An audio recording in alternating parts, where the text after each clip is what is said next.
Boa noite.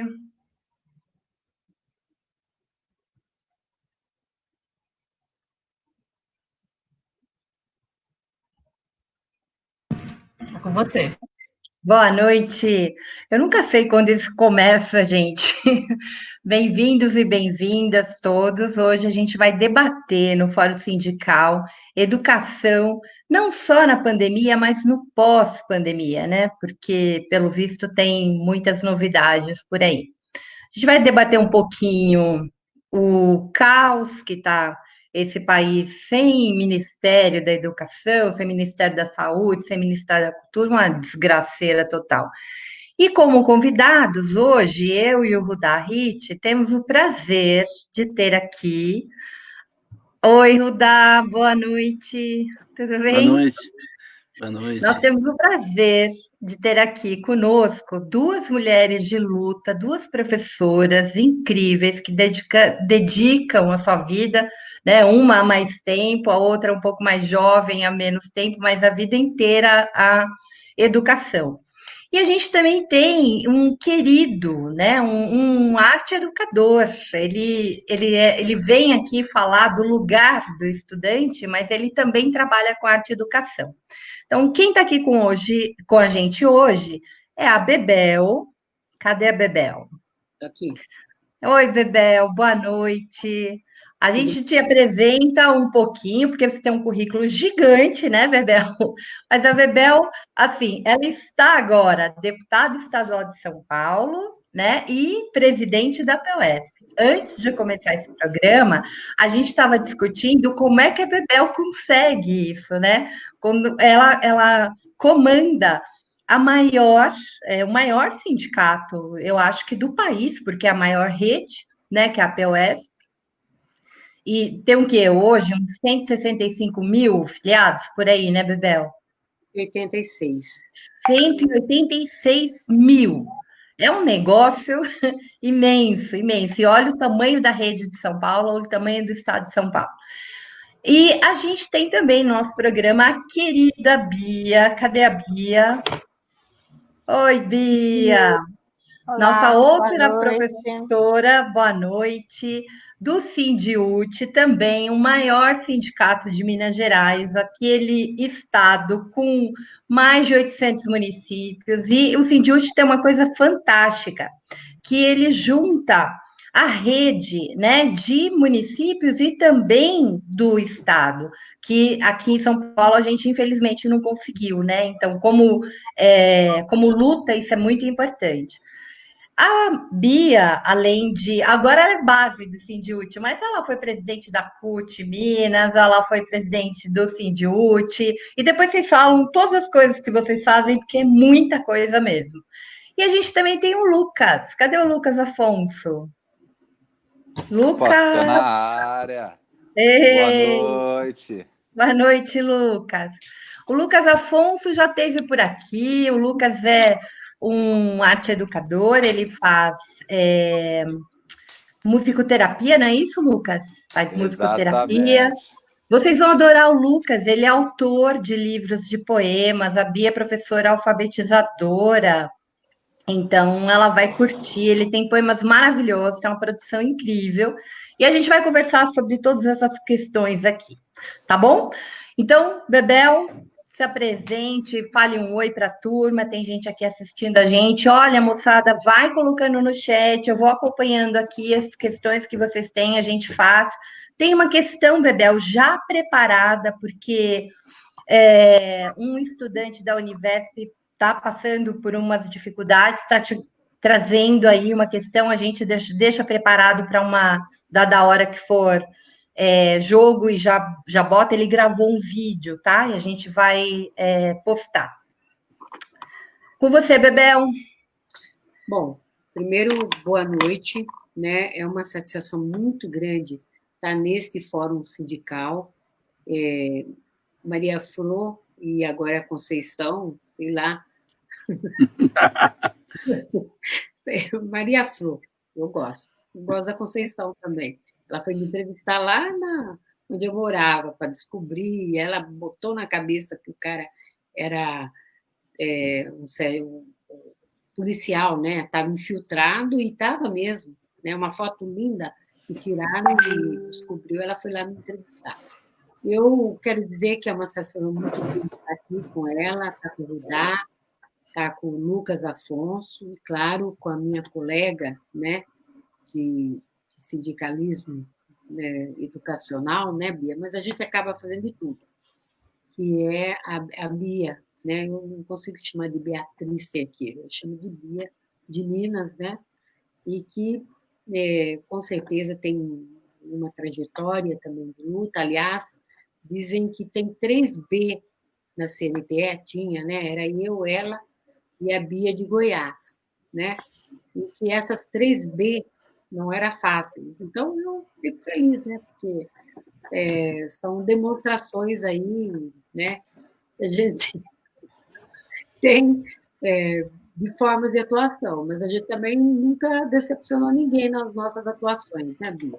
Como sempre, mostrando, né, a que viemos. Então, é isso, e estou à disposição aqui para fazer uma boa discussão. Cumprimento, claro, todos os internautas.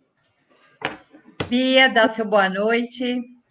Então, boa noite, direto aqui de Minas Gerais, agradecer a gentileza do convite, deixar meu abraço aí para Maria Fro, deixar meu abraço para o Rudá, muita gentileza, né, estarmos juntos. Com o Rudá estive aí num debate toda quarta-feira, eu faço debates virtuais, acabei de sair com um debate como diretora de um grande hospital regional aqui de Belo Horizonte, e também com um cientista da Fiocruz, a Alzira e o Rômulo, e agora aqui com vocês. Então, deixar meu abraço para o Lucas também, cumprimentá-lo, e deixar um abraço para a Bebel, né? Nós somos aí de um momento do movimento sindical, de bastante luta, de bastante enfrentamento a uma política neoliberal, tanto em São Paulo quanto em Minas Gerais. Em Minas era chamada choque de gestão, e fizemos muitos enfrentamentos. E é verdade, nós não somos fáceis, porque não devemos ser fáceis. A luta tem a luta sindical, a luta popular, a luta por uma educação pública de qualidade, a gente não pode transigir.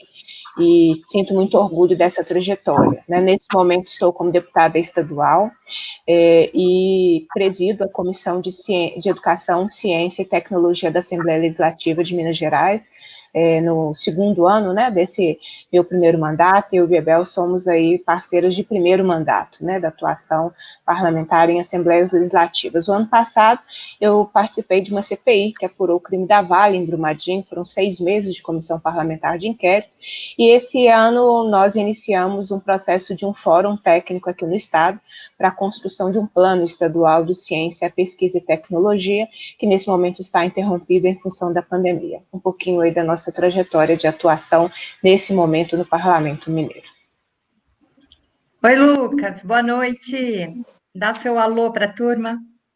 Bom, boa noite a todos e todas. Primeiramente, quero agradecer o convite. Para mim é uma honra e imensurável poder estar com vocês nessa noite, trocando essas ideias aí, pensando, né, refletindo a respeito aí do nosso futuro em relação à educação. Agradeço mesmo o convite.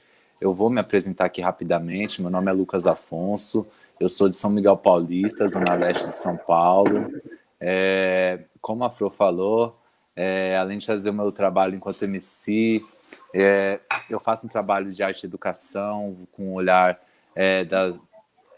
com oficinas de poesia, com o olhar da poesia dos slams, do sarau, do rap, do funk. E escrevi também, por coincidência não, né, com o nosso assunto, o livro A Última Folha do Caderno. Deixa eu ver o melhor ângulo aqui. A Última Folha do Caderno. Logo nós que tirava nota baixa na prova, hein? Meu primeiro livro de poesia que saiu aí no segundo semestre do ano passado. Bom, é isso. Agradeço mais uma vez aí o convite. Para mim eu sou estudante de musicoterapia. Também hoje eu vou trazer o meu olhar enquanto estudante universitário, que teve as aulas interrompidas em decorrência da pandemia, aula à distância e tudo mais. Então, agradeço a oportunidade de a gente poder estar junto, trocando uma ideia, mesmo na distância, nesse momento de desencontro, mas a gente poder estar junto aí mais uma vez. E então, mais uma vez, uma boa noite para nós. Boa noite. Rudá, eu vou passar a bola para você, mas antes eu vou aqui conversar um pouquinho e levantar já, porque já tem questões, turma. Então, boa noite a quem está nos acompanhando, Guto, Emanuel, Cláudia, César, Paulo e a galera que está aqui. Nós temos como pergunta já. Bom, Bebel tá com fã aqui. Desculpa eu estar olhando para o lado, porque aqui a gente não consegue ver os comentários, então eu abro uma outra tela. É, Fã da Bebel, fã da Beatriz Cerqueira. Lucas, cadê seus fãs? Não estão aqui. Bom, o Emanuel pergunta o seguinte: vamos guardando aí as questões, tá? Que o Rudá já vai começar com uma grandona. A EAD veio para ficar na rede pública de educação básica no pós-pandemia? O Guto pergunta: qual o futuro do sindicalismo na educação, tamanhas mudanças que estamos passando? A nossa conversa vai girar em torno de tudo isso. E, por último, o Paulo pergunta: como vocês avaliam esse temerário anúncio das aulas presenciais em meio ao avanço crescente da pandemia? Quem começa? Rudá quer emendar? Então tá. Não, Você quer emendar? Tá, eu vou emendar aqui, porque com tanta pergunta eu vou voltar só no final, né? Não, eu vou fazer uma pergunta para Bria, para Bebel e outra para o Lucas. E vou já direto para um problemaço, que eu quero ver o que vocês podem estar contribuindo nessa discussão. A questão é a seguinte: nós estamos tendo uma experiência desastrosa de ensino remoto aqui em Minas Gerais, mas nós temos em vários estados do Brasil, e há uma discussão muito complexa para os sindicatos de trabalhadores da educação, que é o seguinte: se o sindicato faz uma luta, lidera uma luta agora, para que a gente cancele o ano letivo, a USP parece que vai nesse sentido agora, né? A UFRJ acaba de soltar uma nota nesse sentido, de só voltar em dezembro ou o ano que vem. Mas na educação básica, se os sindicatos começarem a liderar uma luta desse tipo, ele pode afetar o trabalho dos professores temporários, né? Que aqui em Minas se chama designado, são 100 mil só aqui em Minas. Então, é uma espécie de situação muito delicada. Eu queria saber como que vocês imaginam uma solução para esse problema, quais são as saídas, se já há alguma luz no fim do túnel. E para você, Lucas, eu queria que você falasse, a partir da tua experiência, como é que está essa movimentação atual dos jovens, principalmente das periferias, já que você falou que é de São Miguel.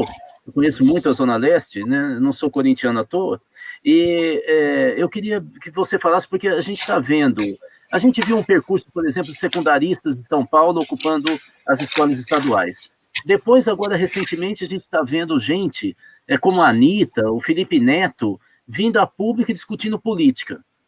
No caso do Felipe Neto, até pedindo desculpa, né? Pelo que pensou antes. E agora, o pessoal, muitas pessoas e jovens da periferia, vindo à rua, através das torcidas organizadas. Então, o que está acontecendo? O que você está sentindo? Está borbulhando na juventude alguma mudança? Essas são as minhas questões. Quem começa? Podia ser o Lucas, né? Ouvir a juventude, né?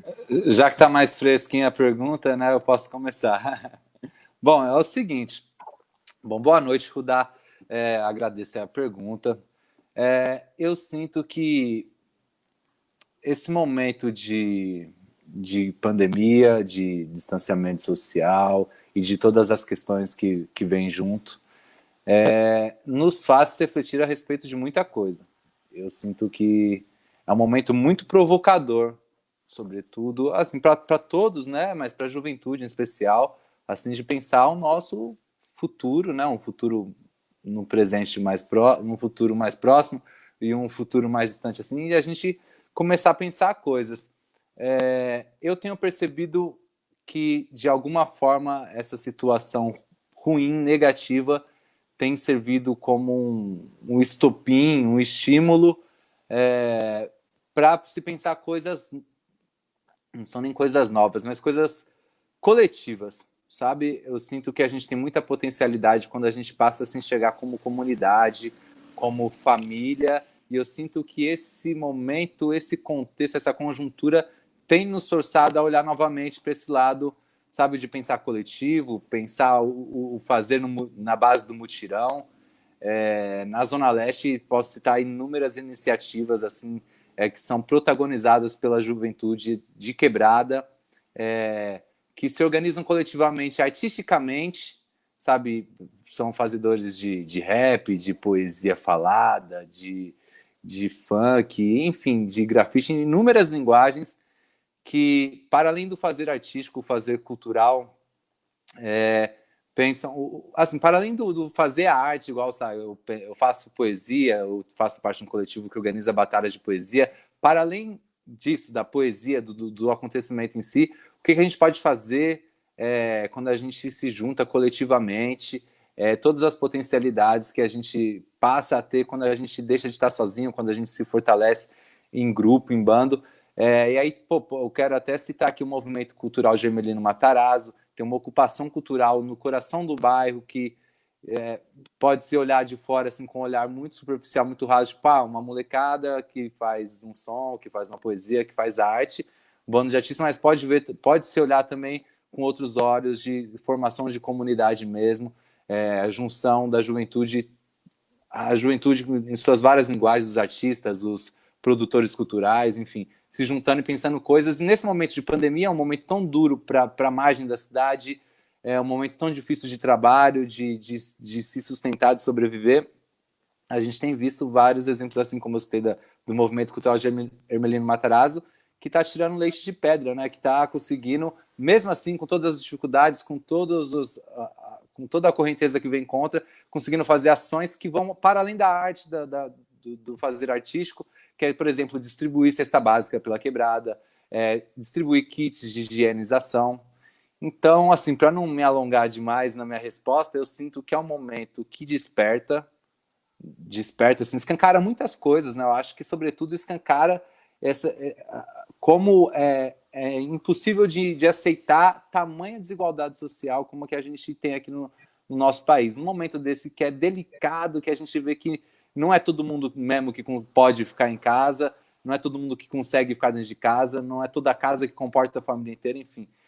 Escancara muitas questões que já estão escancaradas há muito tempo, mas, mais uma vez, reitera algumas importâncias aí. E aí eu penso, talvez de forma esperançosa, que esse momento delicado possa servir como uma faísca, né, uma fagulha, para a gente se enxergar de outra forma, se enxergar novamente como comunidade, como coletivo, pensar em rede e pensar nessas potencialidades aí para a gente pensar um novo dia, né? A gente se pergunta muito, né? Será que as coisas vão voltar ao normal? Eu espero que não. Espero que as coisas vão para outra direção, certo? Eu vou pedir para a Bebel, que eu sei que a Bebel tem um tempo aí. Não é melhor a Bia, porque ela é mais jovem? Então você vai ficar aqui e não vai fugir da live, hein? A sua assessoria tá assim, olha, Bebel tem outra live. Vai lá, então. E a gente tem uma questão para você. A gente que é mais velhinho vai ficando para a bancada de cima. Bem, eu venho de uma experiência, né? O meu lugar é o meu lugar da leitura enquanto professora. Eu estou deputada, né? Mas fui para aquele espaço por uma disputa de representatividade na educação.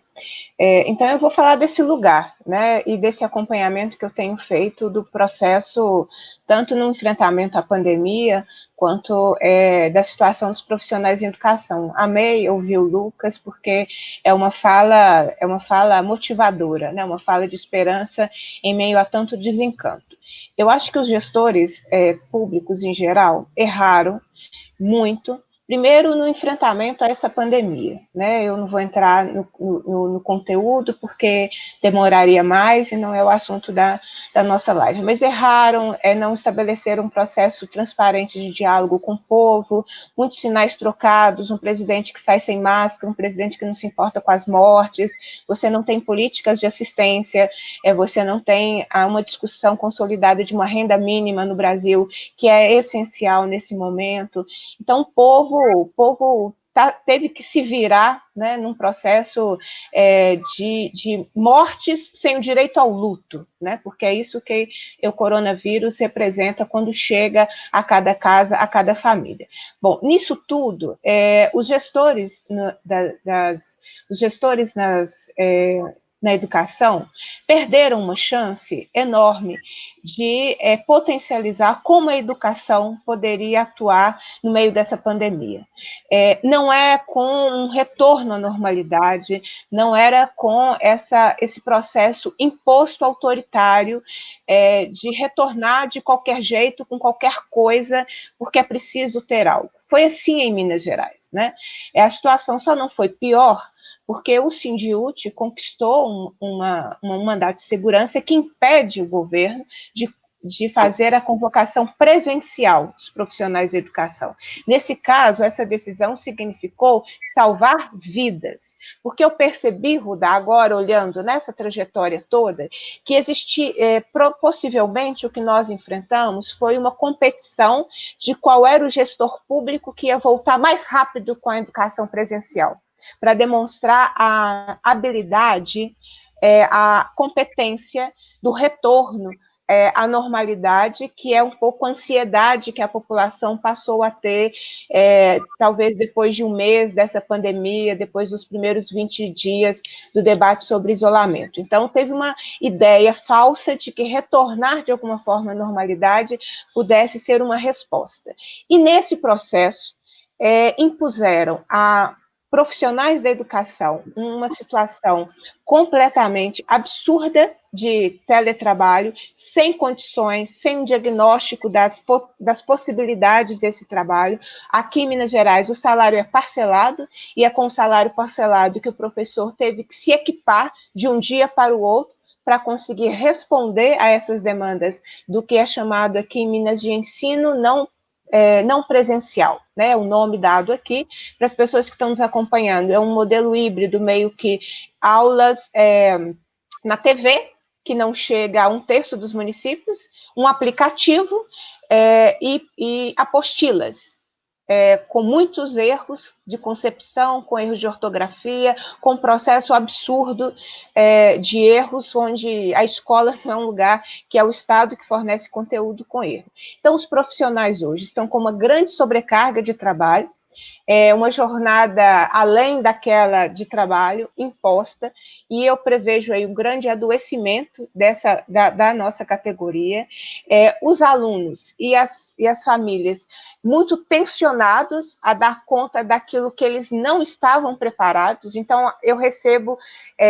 relatos assim: comprei um celular parcelado para que os meus 3 filhos não percam um ano. Então, são 3 crianças dentro de uma casa que vão usar um celular comprado parcelado, com auxílio emergencial, com um plano de internet que não vai dar conta das atividades, mas tal é a ansiedade da família com esse debate em relação ao ano letivo.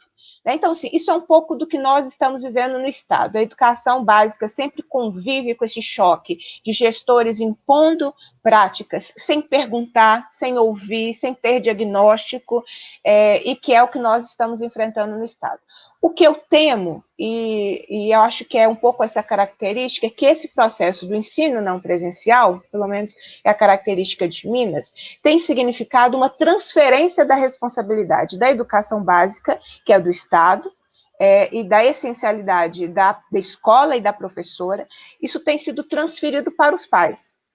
É uma experiência de educação domiciliar, eu já tenho trazido esse alerta, imposto por esse processo que nós estamos vivendo. De repente, a mãe tem que ser a tutora de um plano, de uma apostila, tem que acompanhar o menino assistindo a TV, tem que acompanhar o aplicativo, tudo isso quem faz é a família. Então, tem uma transferência grave de responsabilidade, uma transferência que não significará aprendizado e que nós teremos aí consequências nesse pós-pandemia que eu vou continuar a debater na próxima rodada de discussões. A questão dos contratos temporários, muitos municípios têm sido promotores de desemprego, eu acho uma situação absurda, porque o próprio município, aqui em Minas a gente tem enfrentado isso, que tem suspendido contratos, que tem demitido, que tem reduzido salário, no momento em que o Estado deveria ser o promotor, né, da distribuição de renda e da proteção à sua população, incluindo aí os seus trabalhadores. Algumas situações a gente tem revertido. Hoje eu tive a notícia de uma ação que eu ajuizei contra um ato do prefeito de Itabira, na região do Vale do Aço, resultou numa revogação da suspensão de contratos que ele havia feito no final de maio, início de junho. Mas tem sido um processo muito desgastante, porque essas condições precárias, né, 100 mil pessoas contratadas, significa uma precariedade de condições de trabalho absurda, que é a nossa realidade aqui no estado e em muitos municípios, né, porque, notadamente, todos os municípios têm um número de contratos na área da educação. Eu vou deixar a questão do sindicalismo da educação para a próxima rodada, que eu quis um pouco contextualizar o que a gente está enfrentando aqui no Estado. Bebel? Bebel, tem algumas questões específicas para você, se os professores tiveram participação da rede pública, né, supervisores, diretores, a decisão do retorno às aulas. E tem uma sugestão do Paulo Pedrini que, se os governos insistirem nessa responsabilidade de voltar às aulas presenciais, os profissionais da educação devem construir uma greve geral. Bebel está sem microfone. Habilita aqui embaixo, está no mudo. Isso aí já está até nos nossos informativos da POSP. Claramente, nós discutimos hoje na direção, né, que se insistir nessa posição de não ouvir, né, de não ter uma ação democrática em que todos os envolvidos debatam, né, uma possível volta às aulas, ou mesmo a continuidade, né, dessa farsa de educação à distância, porque eu nem digo que eu não admito dizer que tem ensino à distância. O que eu acho que a gente tem que separar, né? Uma coisa é o que eu entendo por ensino, né? E o uso das tecnologias de informação e comunicação. Eu acho que isso tem que ficar muito claro na cabeça das pessoas. Nós não podemos negar o uso das tecnologias de informação e comunicação. Por quê? Porque foi uma conquista histórica desde a Era da Caverna até o presente momento. Nós conquistamos isso, esta é a era digital, e isso tinha que estar socializado para todos, né? Todos os jovens, professores, enfim, todos teriam que ter direito, primeiro, à rede internacional universal, aliás, de internet, e aos computadores, enfim, aos aparelhos para acessarem, né? Então, isso, para mim, é ponto de partida para a gente começar a discutir como trabalhar, né, com alguns conteúdos e não transpor a sala de aulas num computador e dizer como se nada tivesse acontecendo. Por exemplo, hoje, mais de 53 mil vidas, né, hoje morreram, né? São 50 mil mortes, mais de 53 mil mortes, mais de 1.180.000 infectados, né? Quer dizer, isso não está acontecendo nada acontece, e o currículo, então, parece que está numa gavetinha, vamos tirar e trabalhar de forma linear. Não é possível isso. Por quê?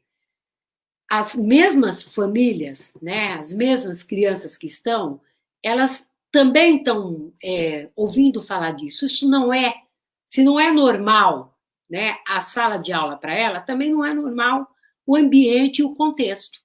Não está normal. Então, isso, para mim, na minha opinião, demonstra o quê? Essa visão, né, como se a educação fosse... não se leva em conta a especificidade do ato de educar, como dizia Paulo Freire, né? E educar só acontece na relação dialógica entre educandos e educador. por isso que eu me nego a falar de ensino à distância, mas mau uso das tecnologias de informação e comunicação. Alguns conteúdos, utilizar para pesquisa, fazer, sei lá, buscar, né, várias outras formas de, enfim, se inteirar, sim, como meio, mas não como um fim, e transpor a sala de aulas, sobretudo, num computador, né? Veja bem, tudo se iniciou em março, a chave foi virada e todo mundo teve que se virar também para transformar o computador numa sala de aula. Gente, é algo impossível, né? É claro, há uma dissintonia. Primeiro, vai acentuar muito mais. Este ano pode marcar. Nós vamos ter, vai ser a maior desigualdade educacional jamais dantes vista na história da educação brasileira, será marcada por essa forçação de barras. Porque não é verdade que um ano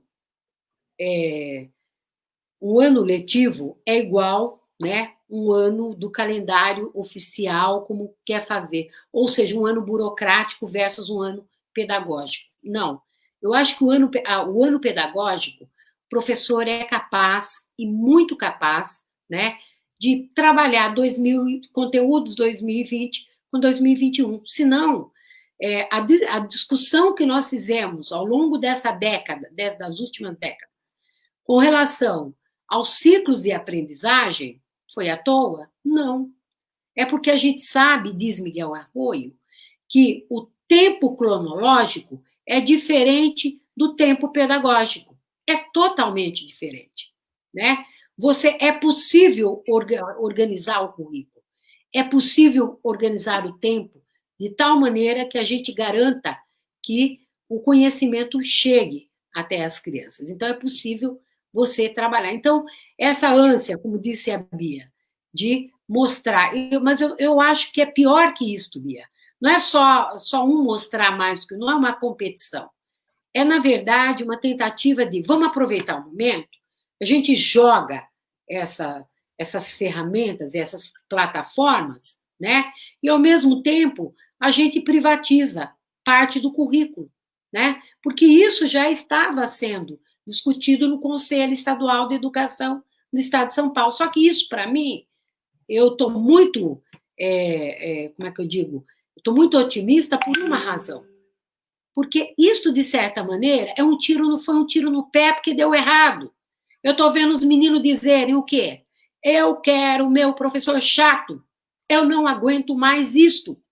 Eu não suporto essa máquina, não entendo nada. Cadê minha professora para explicar? Eu quero meu professor chato ou minha professora chata.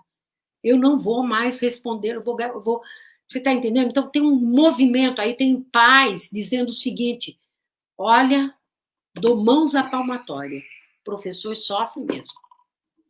Nas nossas greves, nós éramos criticados, né? Mas agora não tem a greve, tem a pandemia em nome da vida, né? Em nome da garantia da vida, está aí uma pandemia e os alunos e os meninos têm que ficar em casa. E devem ficar, exatamente porque nós temos que garantir o direito à vida e nós temos que, enfim, evitar, né? Porque o primeiro local tem que ser fechado é a escola e o último a voltar à escola. O que fez o governador do estado de São Paulo hoje? Anunciou a volta às aulas no dia 8 de setembro. Mas 8 de setembro? Tá, mas qual é a base? A base sanitária, a base científica, né? Com que base? Né? Então, quer dizer, eu já tive uma conversa, quer dizer, primeiro, a primeira coisa que ele tem que garantir é o seguinte: vamos baixar a curva, vamos todos abaixar a curva, para ver primeiro como é que volta e se volta. Essa é uma questão. A segunda coisa, será que simplesmente mudar, por menos alunos, mudar o tempo, mudar o dia de ir para a aula, mudar o tempo, a quantidade de horas, ou seja, se for 4, fica só 2. Só isso dá conta? Não. O projeto arquitetônico das escolas não deu conta de tratar dessa questão, porque tem salas que são improvisadas. Nós sabemos disso. Bebel, vamos continuar no próximo bloco, senão a gente não explora outras coisas. Eu quero fazer essa questão para você, porque a gente vai sair da educação básica, do ensino fundamental e médio, para a educação do ensino à distância, ou da EAD, enfim, ou educação remota, em outro patamar, quando você tem alunos com mais autonomia, como é o caso, por exemplo, com autonomia, como é o caso do Lucas. Eu queria, Lucas, que você ouvisse também essa pergunta e a avaliação que o Leandro faz, então por isso eu vou colocar o vídeo agora, e veja se isso é comum para você, porque ele traz uns dados, ele escreveu inclusive um texto que para os estudantes do ensino superior, a gente tem visto um crescimento muito grande de oferecimento de vagas, ele já está quase igual ao de ensino presencial, e as reações dos alunos, né, estão começando a ser estudadas, esses estudantes com autonomia, né, com algum recurso, com banda, enfim, com usuários mais frequentes de internet. Tati, solta o vídeo do Leandro para nós. Oi, Maria Flor, Leandro Chamalha aqui, obrigado pelo espaço. Falar um pouquinho sobre a realidade do estudante EAD aqui no estado de São Paulo. Eu sou aluno da Univesp, lotado no polo que fica no céu Sapopemba. Estou fazendo computação lá, iniciei esse ano. Já fui estudante EAD pela UFSCar há algum tempo atrás. E a Univesp hoje ela tem mais de 40 mil alunos espalhados em mais de 300 polos em todo o estado de São Paulo. A maioria dos polos do interior eles são baseados em escolas municipais, né, e no caso de São Paulo eles são nos CELs, né, que compõem uma rede chamada de Unicel. Né. Na Univesp, durante a pandemia, as aulas seguiram normal, né, não houve nenhum tipo de paralisação. A única diferença é que, em vez de a gente fazer as provas nos polos, né, presencialmente, a gente passou a fazer as avaliações de final de bimestre online também, né, e o curso tem seguido de forma normal, até com um dado interessante que a evasão média dos estudantes que costumam estar começando um curso EAD parece que, pelo fato de não ter a prova presencial no polo, está sendo menor, né, e a gente tem mais estudantes ainda ativos no curso comparado com outros anos, mas é uma coisa que a gente vai avaliar melhor daqui a algum tempo. Outro ponto também que eu acho importante colocar é que a gente tem feito contato e visto algumas pesquisas, os estudantes que estão pretendendo iniciar um curso de graduação no segundo semestre desse ano já estão preferindo cursos EAD, e essa demanda por EAD sendo suprida quase que 100% pela rede particular, uma vez que a oferta de graduação pública ela é muito pequena, né, aqui em São Paulo. E aí já entra o primeiro tema para colocar para debate, de que as candidaturas, tanto a prefeitos quanto vereadores, eles precisam colocar na pauta a discussão sobre a oferta de mais cursos de graduação à distância pelos polos municipais, né? Então, que as prefeituras elas fechem mais convênios com universidades públicas para que esses cursos sejam mais ofertados, uma vez que cada vez mais estudantes têm tido mais interesse em ingressar em cursos nessa modalidade, né, e que não se confunde com a realidade, né, com o problema que a gente tem do estudante presencial que está tendo as aulas remotas, né, o ensino emergencial, remoto, como alguns têm chamado, e que em geral eles têm métodos didáticos que não se comparam à experiência que os cursos EAD já adotam há muito tempo, até pela forma de avaliação, a estruturação dos cursos, tudo isso são coisas que precisam ser melhor debatido, uma vez que esses estudantes essas universidades não têm adotado esses programas. E um ponto que eu queria colocar, especialmente para a deputada Bebel, é que na Univesp ela é uma universidade de formação ainda, e a gente quase não tem docentes titulares contratados, e estava no plano da Univesp que uma contratação de 20 docentes seria feita ao longo desse ano. Já tem verba reservada e não é problema a questão de recurso. O problema foi esse acordo que os estados fecharam com a União, em relação ao orçamento da pandemia, que proíbe que os estados contratem novos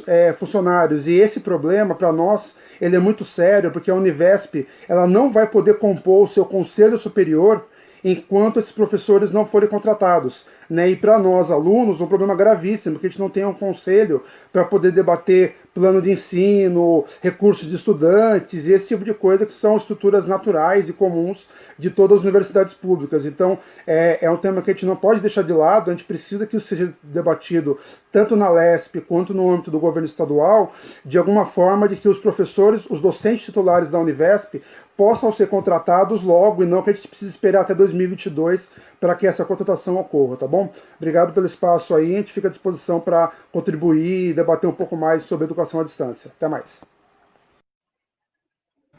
Maria Flor, posso fazer uma observação? Posso fazer antes uma observação? Pode, claro. É o seguinte, EAD não é educação, é instrução. Então, eu acho que é bom a gente começar a colocar os pingos nos is. Esse rapaz, eu entendi claramente, é uma demanda talvez um pouco assodada, né, de estudante, mas nós, educadores, temos que deixar claro. Por que não é educação EAD? Porque a educação é socialização. Eu estou em contato com outras pessoas na minha sala, no intervalo de aula, e eu aprendo com a diferença. Quando a gente fala uma pessoa educada, a gente não está falando que ele fez 3 cursos EAD. A gente está falando que ele respeita o outro. É isso que é uma pessoa educada. Por isso que quando a gente lê um livro na escola, a gente está lendo a experiência de outro, e não uma apostilinha para fazer concursinho para virar juiz federal de primeira instância. É muito mais do que isso. Então, eu acho que está na hora da gente voltar. Está na hora da gente voltar a discutir estratégia educacional e parar com esse objetivismo que diminui, rebaixa o debate sobre o papel da educação. Só isso, porque senão eu ia dormir com uma dor no estômago, viu? O problema é que ele é adulto e ele já passou por esse processo de socialização, né? Então... Não passou, não. Não, passou sim. Ele passou desde quando ele começou. Quando ele era pequenininho... gente... Então, vamos lá. A experiência é outra. Não. O maior especialista em formação de adulto no mundo é o Antônio Nova. E ele explica que adulto, se ele não refizer a experiência concreta dele, se eu não tiver prática educacional, para ele não só ouvir e ler a apostila, mas ele ter uma experiência de revisão do que ele faz, aquilo é só um estímulo. E ele não muda a prática. Nós, adultos, já temos consolidados valores e certas práticas, diferente de uma criança. Então, esse negócio de AD realmente é o fracasso da educação. Nós temos que fazer uma discussão séria sobre isso, e há muita pesquisa na nossa área, e tem gente que só pensa na gestão e quer resultado rapidinho, e faz tudo errado. Vou só dar um último aqui, juro que eu não vou falar mais. Essa pessoa aqui, a Diana Ravitch, é a pessoa que coordenou a reforma da educação dos Estados Unidos, e ela aqui diz que deu tudo errado. E nós estamos aplicando isso através do CONSET, do Conselho de Secretários Estaduais de Educação. Está na hora do Brasil começar a discutir sério. Está discutindo de maneira muito assodada. Não falo mais. Não, pode falar. O problema é que a gente vai diminuir o tempo. Desculpa, eu não ouvi. Falei que eu vou dormir bem. Não, todos nós, né? Quando a gente consegue debater educação é muito bom. Eu coloquei o vídeo do Leandro, primeiro porque ele tem uma demanda, né, para Bebel. Segundo, porque ele traz um olhar que eu tinha certeza que ia criar esse ruído enorme aqui. Então, a sua experiência, Lucas, de EAD.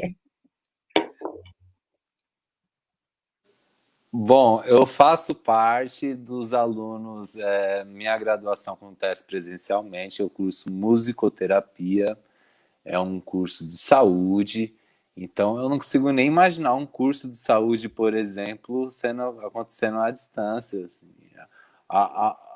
Você estudar algo que se dá, né, de relações humanas, você estudar à distância é delicado.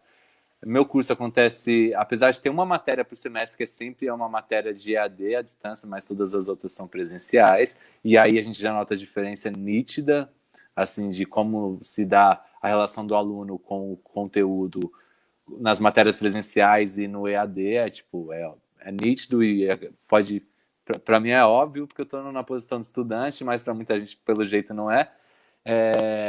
E assim, com a chegada aí da pandemia e com o início do isolamento social, a gente partiu para as aulas, para aula remota, né? Tudo virtualmente, e tudo se transformou, e para nós, pelo menos para a nossa turma, ficou muito nítido a diferença que faz o tete a tete ali, né? O ensino que se dá ali pessoalmente, você de frente para outra pessoa, é outra relação, e digo assim novamente, eu, enquanto estudante de um curso de musicoterapia, de um curso de saúde, né? Musicoterapia, um curso de saúde, eu não consigo nem imaginar um curso desse à distância. Não me desce pensar que um dia, vamos supor que eu levaria um filho, uma filha minha para se tratar. Eu ia procurar um profissional de saúde que se formou à distância. É um negócio que me deixaria, no mínimo, ressabiado, sabe? Porque, como a Bebel falou, como o Rudá falou muito bem, assim, tem outras coisas. Assim, ó, me vem uma coisa que a Bebel falou muito interessante, que para discutir isso, primeiro tem que se discutir a internet como um direito fundamental para todo mundo. Primeiro tem que ter todo mundo direito a um acesso na internet da hora, que funciona, firmão. Aí, de repente, daí para frente, a gente até pode pensar, de repente, nos cursos de extensão, alguma coisa, mas assim, substituir algo que se dá pessoalmente, nem videochamada com minha família, que eu tô com saudade, é a mesma coisa. Quem dirá aula online? Não, assim, com Quem dirá sinceridade. a educação. Eu queria, Bebel, que você desse uma resposta. O Leandro, inclusive, está no chat. Só para esclarecer, gente, para não achar que o Leandro está maluco, o Leandro faz TI. Então, a relação que ele tem com a própria computação informática, enfim, para ele o curso, obviamente, a interação se dá também, né, pela mediação da máquina.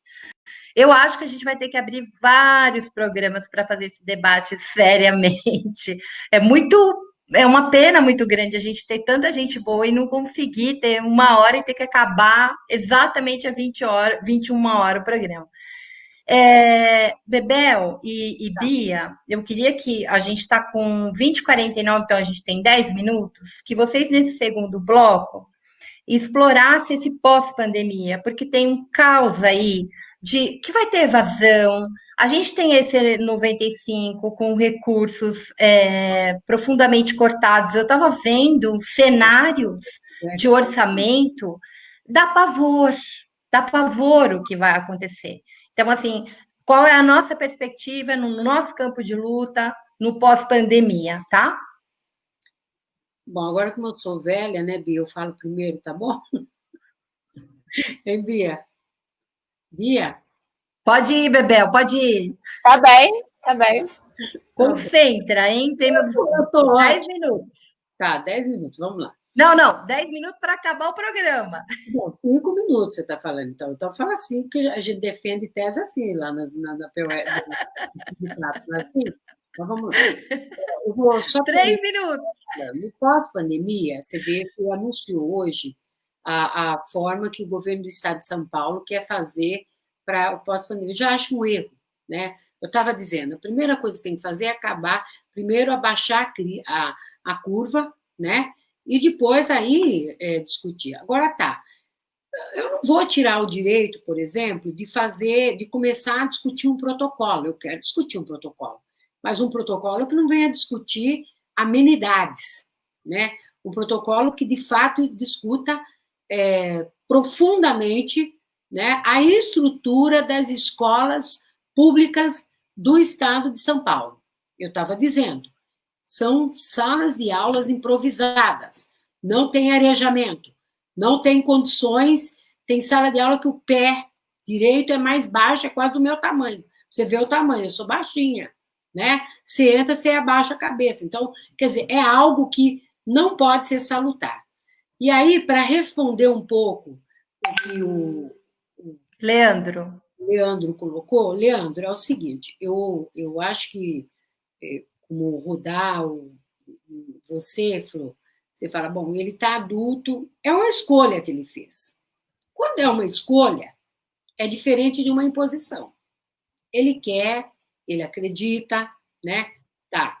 Então, o que eu acho? Ele está questionando por conta da lei federal. Nós vamos ter que fazer uma articulação, então, na Assembleia Legislativa, porque a Univesp, ela é do governo do Estado de São Paulo, né? E se não tiver contratação de professores, vai dar o efeito cascata que ele colocou. Quer dizer, como é que vai formar, por exemplo, os conselhos, né? Constituir as equipes que vão organizar os cursos, né? Então, são questões que, na minha opinião, ele tem razão. Eu acho que a gente tem que eu devo me debruçar nisso. Eu também sou da comissão, presidenta da Comissão de Educação e Cultura. Aliás, quero dar um sinal para o. Não, o Rudá é o menino da minha cidade, do estado. O Lucas. Lucas, nós estamos trabalhando, a POS está trabalhando com uma forma de também trabalhar a educação, né? Através de contar história. Então, a gente vai procurar você é arte educador, e nós estamos atrás de arte educadores, tá? Um pouco para participar desse projeto. Então, nós vamos buscar você para isso. E está dando sinais positivos esse treco aí de contar história, porque quando eu era mocinha, eu gostava de ouvir as histórias. Vocês acham que eu estou com complexo de idade, mas não é, que eu já estou assim, eu não sou mais jovem. Então, eu gostava disso. E a criançada, onde a gente pegou uma favela, que é Heliópolis, e que eles têm uma rádio comunitária, e lá nós pusemos um arte educador, e ele encena as histórias pelo rádio, e a gente está tendo alguns frutos, alguma forma, assim, da gente um pouco dar algum tom nesse momento de pandemia. E quanto ao Leandro, eu me comprometo, ele pode mandar para mim um ofício, eu vou, né, protocolar, não só protocolar, mas vou encaminhar, né, vou respeitar. Eu acho que quando está adulto é uma opção que ele está fazendo, não do jeito que ele quer, né, de se formar, ele acredita nessa formação, vamos lá. Eu, né, respeito, mas para mim, eu não queria, eu gostaria de ser presencial, né? É isso. Então, A gente vai voltar a esse debate, eu tenho certeza, porque precisa muito e a gente tem tão pouco tempo. Depois vocês procurem o Lucas Afonso no YouTube. posso já despedir? Pode. Eu vou despedir de todo mundo, adorei, sabe? A Bia já conhecia, né, Bia? Não é assim para julgar, não. A gente já se conhece, já dizem que nós somos nariz empinado, né, Bia? Esse é o título nosso. Agora, para mim foi uma satisfação conhecer o Lucas, quero depois o contato, viu, Lucas? Colocar nesse projeto. Você já conhecia o Rudá, que satisfação aí conversar com vocês todos, né? E encontrá-los nesse momento. Muito obrigada. E, Bebel, a gente vai te chamar de volta. Ó, todo mundo que vem aqui, a gente fica com gosto de quero mais, né, Rudá? Porque é muito pequeno o tempo para debater. Então, pode deixar aí na sua agenda que logo, logo a gente chama. Bia, pós-pandemia. Microfone. Eu achei que era um programa de 3. Tá ligado, não tá não? Tá sim. Eu achei que era um programa de 3 horas. Quando eu vi os convidados, eu vi todo mundo, eu vi o assunto e não levanto daqui antes da meia-noite. Mas eu quero primeiro agradecer, né, a gentileza de ser trazida para um debate nacional, deixar meu abraço para a Bebel. Vamos construindo aí cada vez mais parcerias. Lucas, um prazer conhecê-lo. Maria Fro e Rudá, um grande beijo, bom reencontrá-los, mesmo que virtualmente.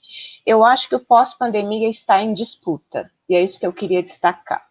As empresas, conglomerados que querem fatiar e querem a privatização da educação e do currículo estão disputando. A ideia de cada vez a escola pública e a professora perderem a centralidade, que eu acho que foi isso que o Rudá resgatou de forma brilhante, né? A escola, ela é essencial, você precisa estar lá, em contato com o outro, com a outra pessoa. Esse processo ele está em disputa. As condições de trabalho no pós-pandemia dos profissionais da educação, com essa imposição dessa forma que não é um teletrabalho, esse momento também está em disputa. Postos de trabalho, redução, acúmulo de funções para menos pessoas fazendo mais tarefas. Eu acho que esse processo está em disputa nesse momento. Essa ideia da transferência do Estado, da responsabilidade do Estado para as famílias, nós precisamos resgatar a centralidade da escola, a sua essencialidade. A professora é insubstituível e a relação dela com seus alunos, essa relação também é insubstituível. Eu acho que essa disputa ela é fundamental. O poder público não tem feito, ou tem feito na contramão, acho que é a contramão que nós estamos vivendo. Aqui em Minas, eu não me dediquei muito ao retorno presencial, porque hoje a gente tem uma decisão judicial que impede o Estado, né, de fazer esse retorno, e isso tem reflexo também nos municípios, mas esse pós, né, esse momento pós, o que vai ser a educação, de como ela vai se comportar diante das suas comunidades, precisa ser disputado. E como disputar? A gente tem que se juntar. A gente tem que se organizar. O Rudá participa de muitas experiências que aglutinam lideranças. Eu comecei a entender esse papel nosso de articulação. Então, nós começamos um processo de chamar pessoas que possam pensar a educação, pensar esses processos nesse momento da pandemia. Ainda está incipiente, né, mas nós já começamos a fazer esse processo para disputar. E uma questão fundamental, que é dar voz ao que as pessoas estão vivendo. Então, o que o estudante pensa, o que a sua comunidade pensa, o que a mãe pensa, que são pessoas que estão invisibilizadas e silenciadas nesse momento. Então, nós precisamos nos juntar para construir alternativas do pós-pandemia. Eu acho que esse é o processo, é o caminho, né? Se não fizermos isso, seremos engolidos por uma dinâmica que o capital já decidiu, como será esse pós-pandemia. Então, nós precisamos disputá-lo. Gratidão pela oportunidade, nosso mandato continue fazendo as lutas necessárias e aprendo muito quando me encontro com vocês. Lucas, eu vou deixar os últimos minutinhos com você. Gente, o debate está imenso no chat sobre educação EAD, se pode, se não pode, está bem interessante, depois deem uma olhada. Lucas, dá o tchau para todo mundo, fala do seu canal. O Lucas tem uma coisa, gente, tão bacana. Ele faz uns poemas, ele fez um poema sobre o Covid, que... Quanto tempo tem? 1 minuto? Termina com ele, Lucas.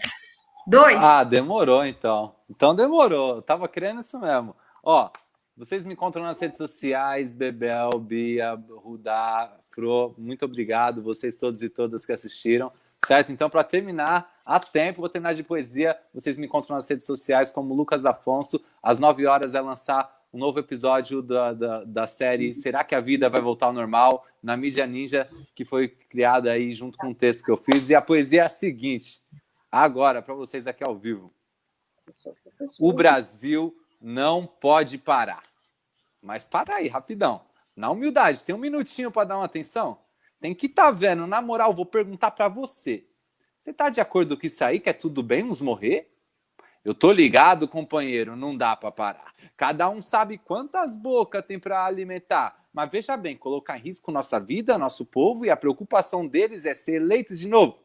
Ou tão preocupado com nós? Quebrada, não se ilude. Mesmo com a pandemia, o que esses caras fazem para a saúde?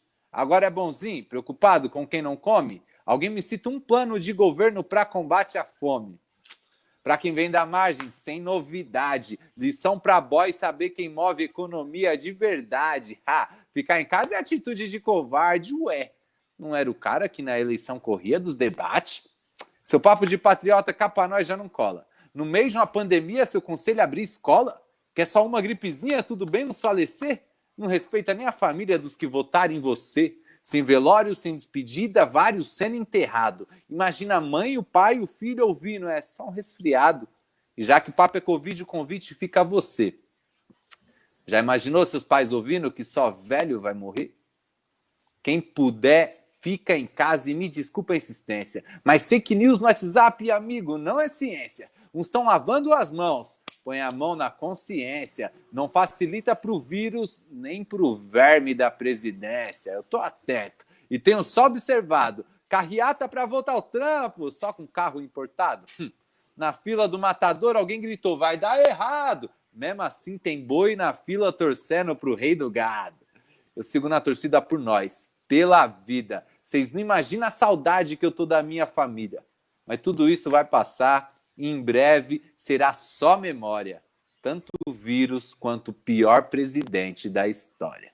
A luta continua. É nóis. Oh, tchau, gente. Obrigada, Lucas. Obrigado a vocês. Beijão em todos e Tchau, todas. Bia. No filme.